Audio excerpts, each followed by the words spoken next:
our ego, it does serve a function. That it's built to protect us.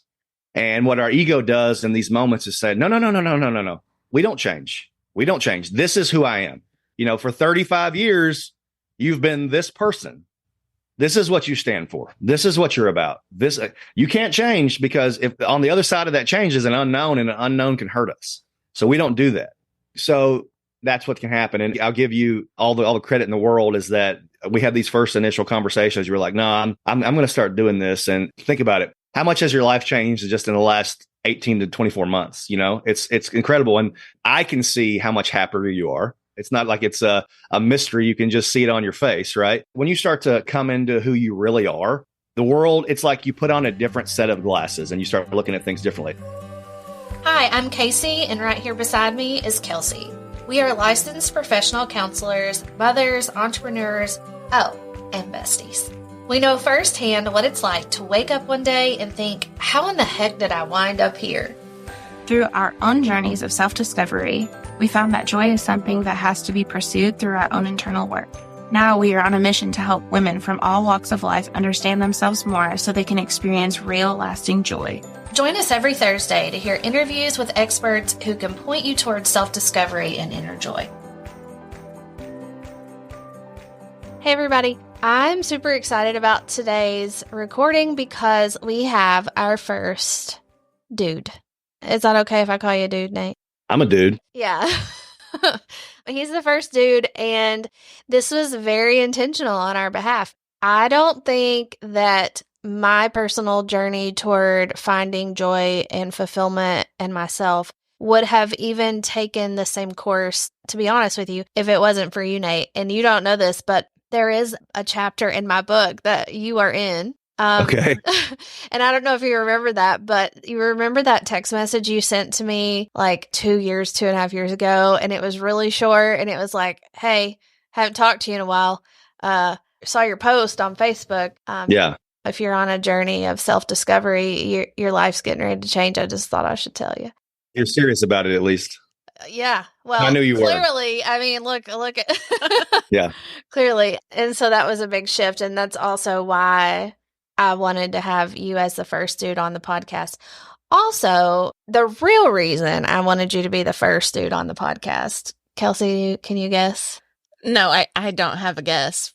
I can tell you why. I'm glad that he's the first dude on the podcast. Okay, let me hear yours. So my first memory of you, Nate, was you drawing on this whiteboard. Oh, yeah. And that, I was sitting, you were talking about religion and just... you had the book that you let me eventually have. Yeah. You know? Right. Be here now. But yeah, you were drawing on this board, and I was like, man, like he just has like a lot of insight, and I want to have more conversations with this dude. And I don't feel that very often, and Kasey could probably... Not with dudes. No. Well, thank you. Yeah.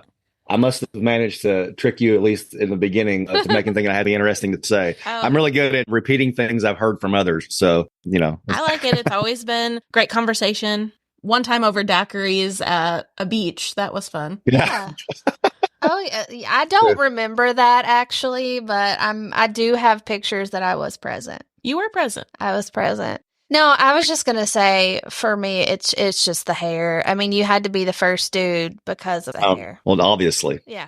No, I remember the text message, and I remember that meeting where I was, up there on the board drawing and meeting you guys. And yeah, I mean, you guys have always been super welcoming of my crazy antics and, out there perspective. So I appreciate that. I've always been a believer of it and intrigued by it. I just stereotype men on this. I really have to stop doing that. I catch myself saying things, and I think they come across as very stereotypical, and I don't mean it. I'll just say, in my personal life experience, I've not come in contact with a great number of men who are willing to look inward, that are interested in growth, both mind, body, spirit, all that stuff. Maybe that's just on a circle that I've tapped into. I know they're out there. They're just not in my world. So I don't know. I just have a lot of respect for you in that way, because knowing that we came from the same town and knowing the path and journey that you've taken throughout your life, I know that there had to be a point where that wasn't easy to just like be like, hey, here's what I'm thinking about reincarnation or whatever. And people Right. be very accepting of it, you know? Yeah.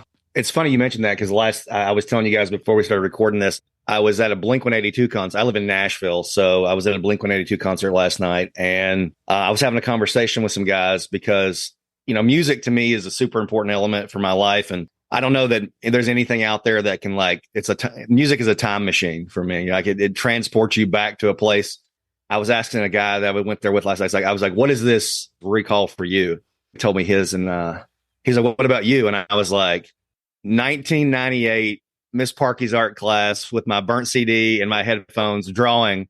And then it was funny because you crossed my mind, Kasey, because you were probably in that same art class drawing. Yeah, in the closet, because that's where she put me. That's true. That is true. And what's funny about this is that it kind of goes along with what you're saying is that, not that our hometown isn't inclusive, because it is, but I think we grew up in a way where it was like there was a certain way of doing things. And, and what was funny about it is that me and you both had this box we had to live in, but we played outside the box a little bit and did some other stuff. So I played football and did all this other stuff, but I was also really into art and music. And I think with you too, it was like we had these groups of friends that were in all different classes. And, you had the jocks and the nerds and the emo kids and the whatever. We had friends in all these groups. And it's funny because I have conversations with people now, and it's like I didn't realize how not rare, not unique. It was a little different for what was going on in our high school at the time. And I remember there just being this weirdness of me about like, I don't want to have to conform to like one group. I just don't want to have to do that. Like I remember having conversations with guys I play football with about these people that I was in art with, and they're like, oh, these guys are this or these. And I was like, no,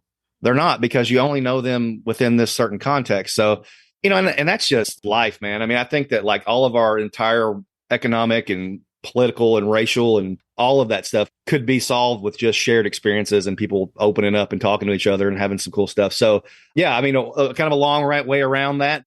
Yeah, that art class, man. If we just knew then what we know now, it would be so different. But I remember having, it's kind of like a tug, like, okay, I have these friends over here, but these art people are really cool.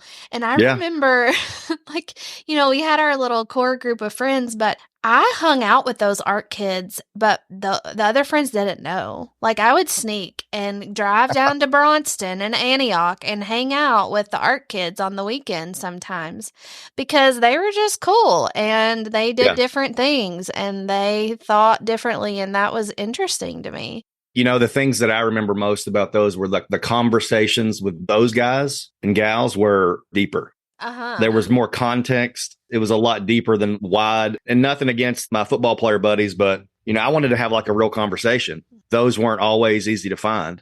Yeah. Especially, and to your point earlier about the typical masculine testosterone type energy, it's absolutely necessary. And I think it gets a bad rap in today's society because people don't understand it. But at the same time, for the last 150 years, we've been conditioned into operating in a certain way to not get hurt or to be effective. And it limits the ability to really make yourself vulnerable to be able to have those conversations with people. So, and then you add the fact that we're 18 years old and we're playing football and all this other stuff. So like those conversations about like, what are your dreams and ambitions? And what do you think about this? And what do you think about, this topic? Or, I love you. Like that shit didn't happen. You know what I mean?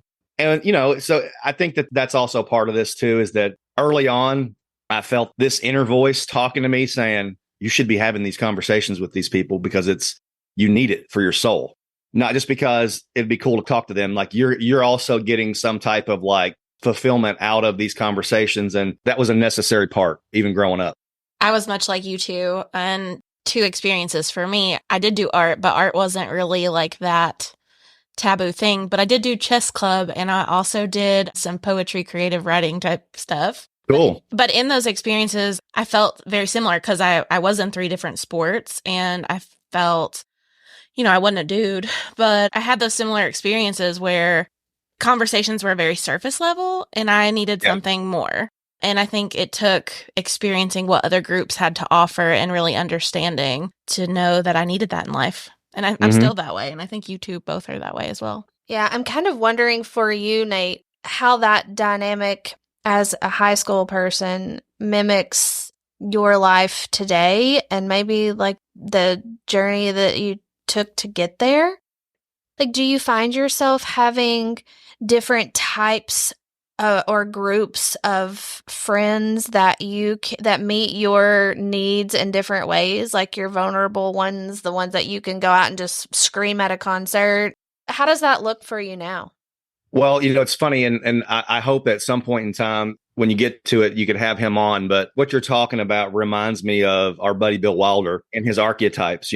The way he talks about there's these, and I'm going to butcher this methodology, so I'm not even going to try to repeat it. But the high level view is that there are these archetypes that live inside of us, and some of them are very primal and survival based, very animalistic on one end, and then they run the gamut all the way down to the person that needs to be shown affection or that needs to show others affection, get affection, and do that. And basically, they're cut up into 5 individual quadrants. And I imagine like a scale, and if you are living a life where each one of those 5 elements gets the appropriate amount of attention, then your scale is going to be balanced and you're going to feel good. But anytime that you start to neglect or just completely throw out any of those, the scale is going to lean one way or the other way pretty heavily, and you're just going to feel off balance and life's going to be a little bit shaky. So that is it. And to your point, I find myself to be able to kind of balance back out, getting back into those, whether it be activities or groups of friends or whatever, because sometimes selfishly to get myself back balanced again. Right. But I mean, if you really think about why we hang out with people when we go do anything, it's that, right? If you're not going out and hanging out with any group of friends because it's filling your cup up, then what are you doing? Friendship is kind of one of the most selfish things there is, right? You're going out there because hopefully you're being a good friend, getting something for them, but also you want something to fill you back up as well. So when you say like, how do I navigate the different groups, and that's it, and it's not always intentional, but it's funny because sometimes I'll hang out with this group or I'll hang out with that group, and I'll come away from it and be like, man, I feel great, and that's what that is. That's what that piece is inside you. You're feeling that balance again. When it comes to my journey, man, it's funny because if you would have told me, 8, 9, 10 years ago that one I'd be sitting on a podcast talking to you about this, I'd have laughed. But it's been a very interesting, difficult, taxing journey. But if it wasn't, then it wouldn't be worth it, right? I mean, I guess all the good stuff comes from juice is worth the squeeze, right? I guess the easiest way to start it is going back to the way we were raised and the way we were brought up. There was this programmed, conditioned belief that once you reach a certain level of success, everything was going to be fine. You could reach peace. You could, take your foot off the gas. You could start to breathe easy again. Maybe get the weight of your world off your shoulders and all this other stuff, right? And I just remember like being a kid and thinking, okay, there's this mountain peak over here that all I got to do is get to that. I just got to get to that. And I remember the chase to do that throughout, my teens and 20s, even into maybe my early 30s, actually mid 30s. And the only way I knew how to do that was that not that the vulnerable, introspective piece of me didn't exist, but I didn't believe that was going to help me get those things. Because the only way I had ever achieved anything in my life through sports or whatever, a career, was to run at it 1,000,000 miles an hour, outwork anybody else, and, just break myself if needed to do it. Self-sacrificial to get to the goal. So I start down this journey and I have some, moderate success in business, and I get to this mountain peak and I'm standing there and it's nothing. Like there's no parade, there's no trophy, nobody's showing up there giving me a high five, nothing. It's just, I look at this Excel spreadsheet and it's just like, there's a number there and it's like, well, that's great. Now what? I almost felt more empty than before the journey because, you get there to the top and you're like expecting something to happen. At least while you're in the journey, there's something to chase. There's something to go for. And then when you get the thing and it's not what you thought, it's a very lonely feeling. Unless someone's been there and done that, it's kind of hard for them to understand. I have conversations with some of my entrepreneur buddies and it's like, I wish I would have known this before. But then again, I don't know that I would have listened to anybody else. You know what I mean? Like, no, I want to find this out on my own. And I get it. When you start talking about money and all this other stuff, there's a whole lot of other factors that factor into it. But what I learned, and this has kind of been a huge shift in the way I view the world and life and business and everything, is that success does not equal fulfillment. They're not the same thing. I know this is a topic that, is near and dear to you, both of you guys, but that was it. I was like, I got there and I felt so empty because I was like, now what do I do? So I found myself, what a lot of times what happens is when you're in that mode, that chasing mode, you live in the future. You're standing here right this second, but your thought process is 6 months, a year, 5 years, 10 years down the line. Every single decision you make is to support something that's going to happen in the future. And what it causes you to do is not be fully present in your day-to-day life. And that was what was happening to me. I would find myself having conversations with my wife or, playing with my daughters. And yes, I was physically there, but mentally I was somewhere completely different. I had this realization one morning sitting in the floor playing with my daughter. My youngest daughter had just been born. And, I know that there's this worldly recognized emotional context of a moment like that with a father sitting there with his newborn daughter, and to cherish this, and like, you're never going to get any of this time back. And all I could think about was the next deal that I needed to do because I needed to keep this craziness going. Trying not to get choked up talking about this here, but it was, I was like, that's not, something's wrong, right? This is not how this is supposed to work. It can't be. So I started to just kind of like gather as much information I could about this topic. And really what it ended up leading to was just kind of this internal search to say, okay, I've got to find the thing that fulfills me. And it really started this like 3-year journey. And it's been, completely life-changing. With text messages I sent you about like when you start that search, not when you start to say, oh, I think this would be cool if I did this. You actually are moving forward. Okay. Because a lot of people get to that point and they say, it'd be cool if I did this. I see the benefit, but they never actually put boots on the ground and start moving forward. Because when you do start doing that, an inevitability is some predisposed or some already built conditioning or social groups or business opportunity, like things that you've built under that old mindset.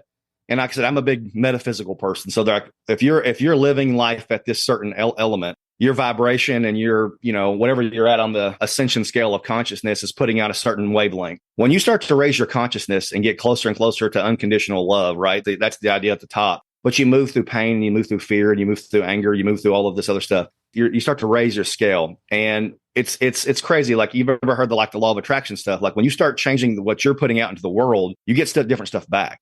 And what you get back may be the dismantling of other things that you've built in the past when you were at a different, lower vibration. And that includes friendships, that includes relationships with people, that includes businesses, it includes all of that. And it was very shortly after I kind of made that decision. And what that is, it's that box that you've built and those things that you have imprisoned yourself in, they start to kind of fade away. And when I texted you, that's what I was talking about. I could see that some of the boxes that you had built were starting to dissolve. And the easy thing, the very typical thing to do in that moment is it scares the shit out of people. So they stop. They say, wait a second, because our ego, it does serve a function that it's built to protect us. And what our ego does in these moments is say, no. We don't change. We don't change. This is who I am. For 35 years, you've been this person. This is what you stand for. This is what you're about. You can't change, because if on the other side of that change is an unknown, and an unknown can hurt us. So we don't do that. So that's what can happen. And I'll give you all the credit in the world is that we had these first initial conversations. You were like, no, I'm going to start doing this. And think about it. How much has your life changed just in the last 18 to 24 months? It's incredible. And I can see how much happier you are. It's not like it's a mystery. You can just see it on your face, right? When you start to come into who you really are, the world, it's like you put on a different set of glasses and you start looking at things differently. This sounds so out there, but I remember like when I started doing some work internally, and I really had a couple breakthroughs, and I've done a whole bunch of different methods, and whether it be from a shaman to talking to different types of practitioners to doing plant medicine to all this other stuff. It sounds cliche, but like honestly, the skies and the sunsets and the trees they look different. And that's not because it's just some placebo effect, because it actually does. There's this veil of just confusion and heavy stuff that lives around us. And when you can clear that stuff out of the way, and you can actually see what's going on in this world, it's like a completely different thing. And we create our own reality. And I don't care what your situation is. I don't care where you're born. I don't care any of that. We create it and we can change it if we want. So that's really been the journey. And I'm much happier now person than I was, 3 or 4 years ago. I can't say that I've got it all figured out. It goes day to day. It's just this internal journey in conversation that I have constantly back and forth. But that's the point. The point is the discussion. The point is that the fact that we're trying to make progress. I'm much more present in the moment. That's if there's one thing that you can strive for, it's just being more present in the moment. And I think when you're present in the moment, you're forced to make decisions or emotions based upon what's actually happening right now. And because of those decisions, my businesses have changed. I'm into all different kind of stuff. I'm also, jokingly here, like I've got ADD so bad, which I think most entrepreneurs do. So, I've got 5 or 6 different balls in the air at any given time, but I'm still always searching for the thing where fulfillment and success can reach, because I think success will not fulfill you. But I think you can reach success in something that is fulfilling. And that ceiling for success is 10x more than it could ever be in anything else, because you're doing something that's filling your cup at the same rate or more than it's taking away from you. Mm-hmm. So like, I know there's certain businesses out there that I can think of right now where it's just like, as quick as my energy level or whatever would drain because I'll be working 12, 15 hours a day, I would get it right back. But the problem with most situations is that you're poured from this cup and it just keeps getting empty and empty and empty and empty and empty. And I'm not even talking about financially, right? But the beautiful thing, the synergy, is to find the thing that fulfills you and be able to make a life and a living around that. And if you're able to do that, that's the pinnacle. In some situations, ideally, you're doing something that's helping your family, but it's also something that's helping the community or something else around you. I mean, fill in the blank for whatever the thing is for yourself. But for me, that's finding a space that I want to be in, that I want to spend my time in, where there's an exchange of love and connection and like value. It's not that I'm trying to buy something cheaper than it's actually worth so I can make a little bit extra money. It's not something trying to sell something for more expensive than it actually is so I can make some money. It's like I have a service that's valued and people need it, and there's an exchange here or whatever it is. But yeah, that's kind of how my mindset has shifted. And it's not easy. I'm telling you right now, like I deal with it every single day. I try to be in the moment as much as possible. But one thing I'm not is patient. And, one of the secrets to being, I think, happy in this life is not being attached to an outcome. I think you two were cut from the same cloth. Like listening to this is fabulous. It's like talking to me in dude form. Yeah. In dude form. For real. It's not being attached to an outcome, or not being attached to a timeline, or not being attached to any of the things, right? So I have to constantly look in the mirror when I get up and do a check-in and say, yeah, you're not as far along on this thing that you'd like to be. But that is an arbitrary timeline. Like no one came down and said, you've got to be at this far. That's the 8-year-old me talking to myself, because the people around me were telling me that this is what success looks like. This is how fast you have to move, right? Or some entrepreneur or mentor that I talked to when I was 21 who has all of these things that says, you got to do this, this, and this. Like there's these voices in your head that talk to you that you have internalized as your own that are not your own. And that's those conversations that I try to have back and forth with myself to say, hey, bro, yes, you'd like to be further along, but you're still making progress. And because what we do is we allow those attachments and expectations, and sometimes they're not even our own expectations. We allow those to convince us that we're not good enough, that we're not moving fast enough, that we suck at this, and we give up. That's that ego coming back in to stop us from changing and doing things that we want to do because it's not safe to them, the ego. But all the things you've ever wanted are on the things that on the other side of like the most scary shit you could possibly want, right? Like it's all like, I think the secret to life is damning the cost, saying, whatever, I'm going to run into the darkness and I'm going to run and find to the scary things, because on the other side of the scary things, I know it's what I'm looking for. If I could just like drop my thing and just make a big loud, what do they call that? Drop the mic, like mic drop. That's it. That's it. You don't even need us. Like, why are we even here? Listen, if you're listening to this podcast, don't even buy my book. Don't even order it. Because he just summarized the whole freaking thing. Just listen to this, right? I mean, that's the whole thing. Yeah. That's all of it. And It's you've a not secret even read sauce. it. Oh my gosh. Well, I'm passionate about it, and I think I think sometimes I black out when I start talking. It's like, and I come to like 10 minutes later, and it's like, what was that even me talking? So I don't even remember what I just said, but hopefully it was relevant. It was, and so I want to. I mean, I know Kelsey and I could talk about this for hours and hours and hours. This is something that we're really passionate about, but I'm wondering. I don't want to keep you, so I'm thinking maybe sometime in the future, would you be so bold and brave enough to come back on with us armed with some questions, ready to kind of try to knock you off your chair a little bit? Sure. And see how you would just get your perspective on some of the questions. Because I know she has a whole page full of notes, and I have a ton in my head. I'm absolutely up for that. Okay, cool. And I'm going to have you on my podcast here pretty soon as well. Remind me the name of that podcast.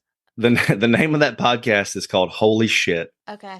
With Nate and Esha. And the idea being that when you're going through a spiritual awakening, that's kind of your vibe, is like, holy shit, what's happening? Yeah. And then also that, we're talking about in context, we're talking about some holy shit, some holy stuff. So cool. It's a dual meaning, but I love that. That's brilliant. And I'm so excited. And I'm going to put all of your links to your podcast and your bio on here, because I think people are going to love listening to you talk about this and your passion, and that you're a dude and have a different perspective. So I just want to thank you so much for doing thanks for having me on. This is fun. I love it. I love this content. I love this information. And I'm going to get a date set to drill you and knock you off your chair. How about that? Let's do it. Thanks for listening. If you're enjoying our podcast and would like to hear more from us, leave us a review wherever you get your podcast so we can keep making great content like this.